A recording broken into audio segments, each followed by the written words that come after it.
사랑하는 우리 성도 가족 여러분, 오늘도 저는 우리 사랑하는 손자 이야기, 서진 이야기로 시작하려고 합니다.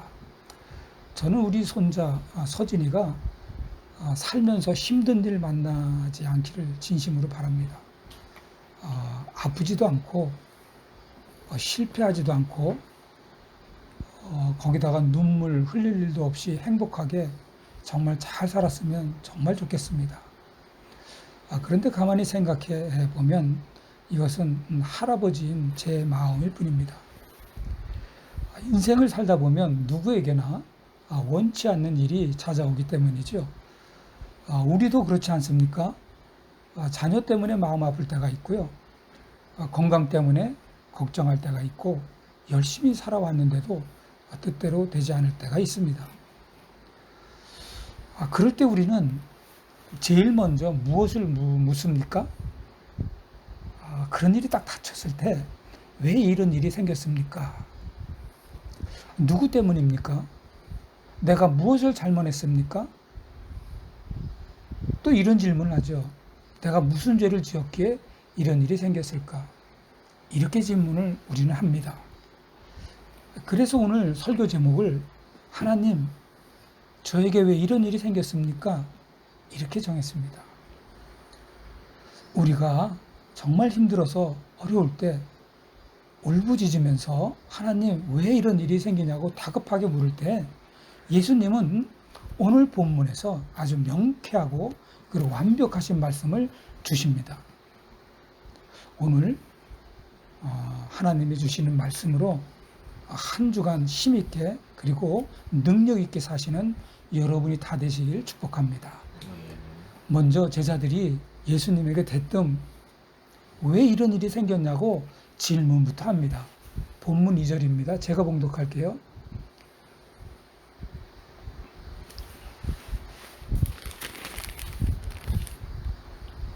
제자들이 물어 이르되 랍비여, 이 사람이 맹인으로 난 것이 누구의 죄로 인함이니까? 자기니까? 그의 부모이니까?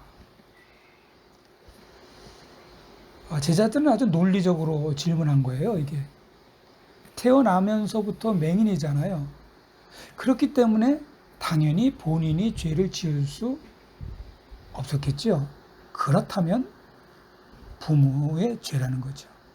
이렇게 제자들은 고통을 원인과 결과로 이렇게 설명을 한 겁니다. 그러나 성경 말씀은 어디에도 죄와 고통의 관계가 전혀 없다고 하진 않습니다. 아담과 하와가 죄를 지은 다음부터 인간에게 죽음과 질병과 고통이 들어왔기 때문에 물론 죄와 고통이 관계가 있죠. 그러나 모든 사람의 고통을 그 사람이나 아니면 부모의 죄와 직접 연결하는 것은 예수님의 가르침이 아니에요. 큰일 날 일입니다. 그래서 예수님께서 곧바로 우리의 그런 생각, 제자들의 그런 생각을 깨트려야만 했습니다. 그래서 3절 상반절에 보면 예수님께서 대답하시되 이 사람이나 그 부모의 죄로 인한 것이 아니다. 이렇게 말씀해 주십니다. 여러분 마찬가지로요. 욥을 볼까요? 욥에게는요. 엄청난 고난이 찾아왔잖아요. 모든 재산이 하루아침에 다 불에 타고 도둑맞고 거기다가 그 많은 자녀들도 한날 한시에 한 번에 다 죽었어요. 욥이 죄를 지었기 때문이 아니에요. 그런데도 친구들이 뭐라 그럽니까? 이 친구들이라는 인간이 이렇게 합니다. 네가 죄를 지었으니까 이런 일이 생긴 거 아니냐. 이렇게 잘못된 말을 합니다. 아주 최후에까지 마지막까지 하나님이 나타나기 바로 직전까지 친구들은 뭐라 그러냐면 네 죄를 회개하라고 끝까지 밀어붙입니다. 하나님이 이렇게 끝까지 밀어붙였던 욥의 친구들을 하나님이 결국 나타나셔서 아주 신랄하게 책망하세요. 왜 책망하셨을까요? 하나님이 하시는 일을 다 알지도 못하면서 고난의 원인을 단정했기 때문입니다. 사랑하는 성도 가족 여러분, 우리가 조심해야 할 것이 바로 이겁니다. 누군가 병들었다고 해서 무슨 죄를 지었나?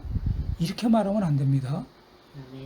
누군가 사업을 실패했다고 해서 믿음이 없어서 그렇다, 쉽게 말하면 안 됩니다. 여러분, 저는 이런 분 많이 봤어요. 자녀 문제로 정말 피눈물 흘리는 사람 정말 많습니다. 그런 사람한테 기도 안 해서 그렇다고 단정했다가는 하나님이 아니시면 정말 큰일 날 일입니다. 욥의 친구처럼 신랄하게 혼날 수도 있어요. 가려서 말을 해야 합니다. 왜냐하면 우리는 하나님의 전체 그림을 도저히 불가능하죠. 도저히 볼 수 없기 때문입니다. 우리가 고난을 보고 단정할 수 없는 이유이기도 됩니다. 그래서 욥은 자신이 왜 고난을 당한지 몰랐어요. 하지만 하나님은 알고 계셨어요. 욥은 이유를 몰랐죠. 그러나 하나님은 그 목적을 가지고 계셨던 거예요. 그러므로 우리가 고난을 만날 때 이렇게 말을 해야 합니다. 하나님 왜입니까? 이렇게 묻는 것을 멈추세요. 하지 마세요. 하나님, 이 일을 통해 무엇을 이루시려고 하십니까? 이렇게 물어봐야 합니다. 지금 여러분에게 어려움이 있지 않습니까? 각자의 어려움이 다 있어요. 어려움 없는 사람 없어요. 몇 가지만 얘기할게요. 자녀 때문에 너무나 마음이 아파서 힘든 분이 계시잖아요. 특히 건강이요. 정말 당해본 사람만 알잖아요. 건강이 딱 나빠졌을 때, 병명이 생겼을 때 걱정과 염려로 밤을 새우시는 분이 분명히 있으실 겁니다. 경제적인 문제는 우리에게 항상 모처럼 늘 따라다니지 않습니까? 이것 때문에 잠을 이루지 못하는 분 계십니까? 그때 이렇게 질문해 보세요. 누구 때문인지가 아니라 하나님, 이 상황에서 제가 무엇을 보기를 원하십니까? 이렇게 질문을 바꿔보세요. 왜 이런 일이 생겼습니까? 해서 이 일을 통해 하나님께서 무엇을 하려고 하시나요?로 바꾸시기 바랍니다. 로마서 8장 28절에 보면요. 하나님을 사랑하는 자, 곧 그의 뜻대로 부르심을 입은 자들에게는, 잘 들으세요, 모든 것이 합력하여 선을 이루느니라. 모든 것이 합력하여, 좋은 일이건 나쁜 일이건 합력하여 하나님께 선을 이루신다고 성경은 말씀하십니다. 주님 안에서 모든 것이 합력하여 선을 이루신다고 말씀하신 것은 고통의 원인을 찾는 데 시간을 보내지 마시고 고통 속에서 하나님이 일하시는 것을 바라보라는 뜻입니다. 무슨 일이 생기자마자 아이고 무슨 일이야, 이게 누구 때문이야, 너 때문이야, 그런 말 하지 마십시오. 그 고통을 통해서 하나님이 역사하시는 일이 분명히 있으십니다. 그렇기 때문에 예수님이 3절에서 이렇게 말씀하십니다. 그에게서 하나님이 하시는 일을 나타내고자 하심이라. 아멘입니다. 그에게서, 맹인에게서, 맹인을 통해서 하나님이 하실 일이 있으신 거예요. 그 당시 사람들은요, 맹인을 보면서 누구의 죄인가부터 생각했죠. 그러나 하나님은, 예수님은 그 맹인을 보시자마자 그렇게 말하는 모든 사람들에게 하나님께서 하실 일이 있다, 이렇게 말씀하십니다. 이것이 우리를 보시는, 여러분, 우리 예수님의 시선이에요. 사람들은요, 문제부터 봐요. 그러나 우리 예수님은 하나님의 일부터 보십니다. 사람들은 참 묘하게 모두 다 한결같이 상처부터 봐요. 그 쓴뿌리가 어떻다느니, 뭐가 어떻다느니 상처부터 봐요. 그러나 우리 예수님은 사명을 보십니다. 사람들은 영락없이 과거를 보잖아요. 그런데 우리 예수님은요, 하나님께서 만들어 가실 미래를 보십니다. 여러분, 사람들은 모든 것을 이해하지 못해요. 그러나 하나님은 모든 것을 다 다스리시고 계시는 분이심을 믿으시기 바랍니다. 그래서 우리에게는 이해되지 않는 점이 정말 많아요. 어떤 분이요, 오랫동안 아픈 시간을 보냈어요. 어떤 분은 아까도 말씀드렸지만 자녀 때문에 정말 피눈물을 흘렸습니다. 어떤 분은 사업 실패로 죽기 일복 직전까지 가는 경험을 했어요. 어떤 분은 사람에게 배신을 당해서 미치는 줄 알았다는 거 말씀합니다. 그때 우리는 자꾸 과거를 돌아봅니다. 그때 내가 왜 그랬을까? 그 사람이 왜 그랬을까? 내가 무엇을 잘못했을까? 물론 돌아보고 회개해야 할 부분이 있다면 회개해야죠. 그러나 회개할 죄가 없는 고난까지 죄의 결과라고 단정해서는 안 됩니다. 오히려 이렇게 기도해야 합니다. 하나님, 이 일을 통해 제가 무엇을 배우기를 원하십니까? 이 고난을 통해서 누구를 위로하게 하시려고 그러십니까? 참 재밌어요. 내 고난을 통해서 누군가는 위로를 받는다는 거예요.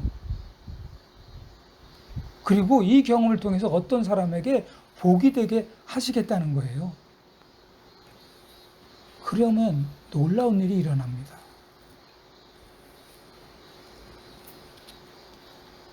여러분의 고통이 사명으로 바꾸기 시작된다는 거예요. 내가 아파 보았기 때문에 아픈 사람을 이해할 수가 있어요. 내가 실패해 보았기 때문에 실패한 사람에게 그 사람만이 손을 내밀 때 그 사람이 실패해 본 사람의 손을 잡을 수가 있어요. 실패 한 번도 안 해본 사람이 가서 얼마나 힘드냐고 했을 때 속으로 욕해요. 욕할 수도 있죠. 단정할 수는 없지만. 그러나 실패해 본 사람이 실패한 사람의 손을 내밀면 그 사람 손을 덥석 잡습니다. 내가 눈물을 흘려 보았기 때문에 다른 사람의 눈물을 그래서 닦아줄 수가 있는 거예요. 저는 기다려 보았기 때문에 정말 기다리는 사람에게 희망을 저는 줄 수 있어요. 이것이 하나님의 놀라운 방법입니다.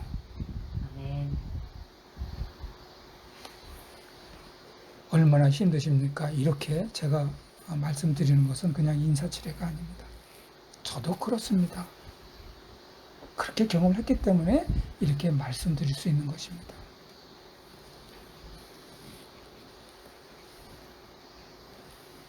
고린도후서 1장 3절 하반절 4절에 보면 이게 말이 굉장히 복잡해서 제가 공동 번역으로 이제 번역해서 드릴게요. 들어보세요. 모든 위로의 근원 되시는 하나님으로서 우리가 어떤 고난을 당하더라도 위로해 주시는 분이십니다. 따라서 그와 같이 하나님의 위로를 받는 우리는 온갖 환난을 당하는 다른 사람들을 또한 위로해 줄 수가 있습니다. 내가 받은 위로가 다른 사람을 살리는 위로가 된다. 그러므로 저는 이렇게 믿습니다. 하나님께서 우리의 고통을 낭비하지 않으시는 분이구나.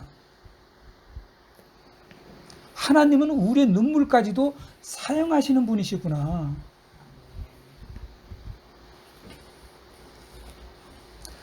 그렇다면 여러분, 이제 예수님께서 이렇게 말씀만 하시는 분이실까요? 아닙니다. 6절입니다. 제가 봉독할게요. 6절입니다. 이 말씀을 하시고 이렇게 말씀을 하셨어요. 땅에 침을 뱉어 진흙을 이겨 그의 눈에 바르시고 이렇게 행동하십니다. 그리고 나서 말씀을 뭐라 그러시냐면 맹인한테 이르시되 실로암 못에 가서 씻으라 하시니 이때 맹인이요 예수님의 말씀에 순종합니다. 그리고 7절에 보면 이에 가서 씻고 어떻게 돼요? 밝은 눈으로 왔더라.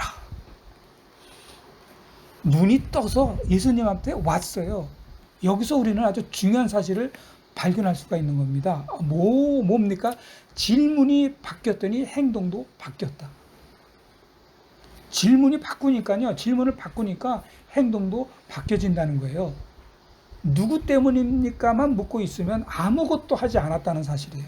그냥 누구 때문에 하면 아무것도 못하는. 그러나 하나님께서 무엇을 하시려고 그러시나요? 자꾸 묻기 시작하면 순종의 길이 보인다.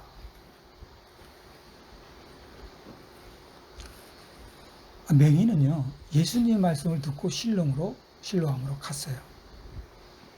여러분, 이해가 되지 않는, 이해할 수가 없는 건데요. 왜요? 왜 진흙입니까? 맹인이 이렇게 물어볼 수 있어요. 진흙을 막, 더럽게 왜 진흙을 물으시나?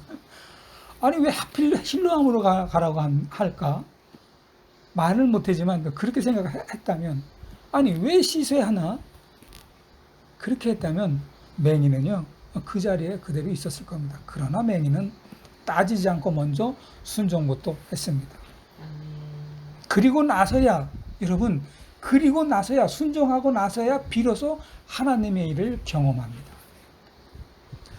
아브라함도 마찬가지지 않았습니까? 하나님께서 어느 날 나타나셔서 너는 너의 고향과 친척과 아버지 집을 떠나 내가 네게 보여줄 땅으로 가라. 이럴 때 아브라함이 모든 것을 다 알았습니까? 아니, 아무것도 몰랐어요. 말씀만 들었어요. 어디 가라고 정확하게 말씀도 하지 않았어요. 그러나 아브라함은 행동합니다. 떠났습니다. 믿음은요, 모든 것을 이해한 다음 움직이는 게 아니잖아요. 하나님은 신뢰했기 때문에 움직이는 거예요. 오늘 맹인도 마찬가지입니다. 그는 모든 것을 이해하지 못했지만 예수님의 말씀을 믿고 움직였습니다. 그러자 눈을 뜨게 되었고, 눈을 떴고, 눈이 떠졌습니다. 사랑하는 성도 가족 여러분, 우리도 질문을 바꿔야 하지 않겠습니까? 하나님, 왜 우리 가정에 이런 일이 왜 자꾸 생깁니까? 이 질문을, 하나님, 제가 지금 무엇을 해야 하나요? 이렇게 바꾸세요. 이 가정 왜 이 모양입니까? 이렇게 질문하지 마시고요. 하나님, 지금부터 제가 무엇을 해야 하나요? 무엇을 해야 이 가정이 바로 쓸까요? 이렇게 질문을 바꾸세요. 왜 자녀가 이렇게 되었냐고 자꾸 이런 기도 자꾸 하지 마시고요. 하나님, 이 자녀를 위해 제가 먼저 어떻게 변해야 하나요? 내가 어떻게 먼저 변해야 하나요? 그리고 어떻게 기도해야 하나요? 이렇게 질문을 바꾸십시오. 왜 나는 이렇게 힘듭니까?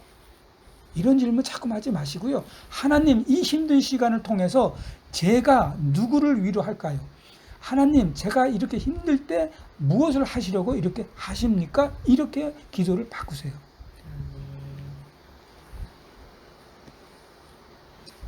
특히 우리 이런 기도 잘합니다. 저도 예외가 아닙니다.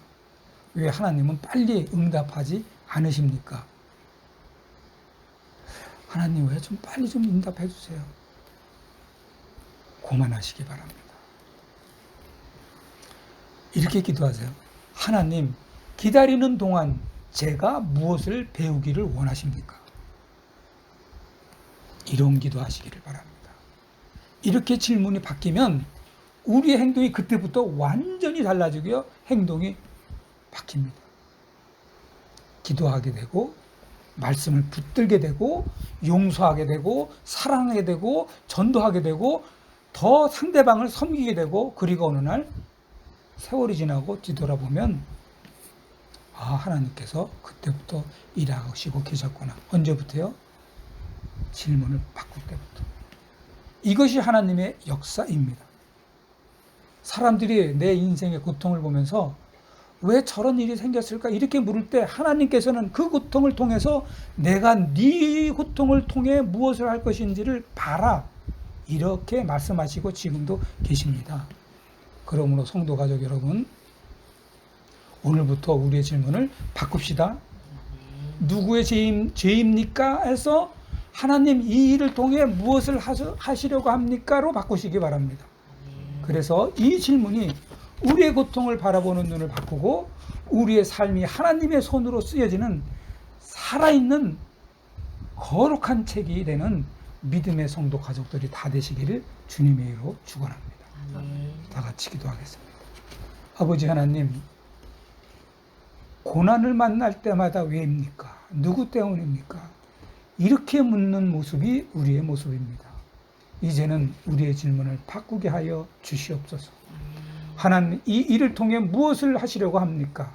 이렇게 묻게 하여 주시고 우리의 고난이 하나님의 일을 나타내는 정말 기가 막힌 통로가 되게 하여 주시옵소서. 아멘. 우리 구주 예수 그리스도의 이름으로 기도합니다. 아멘.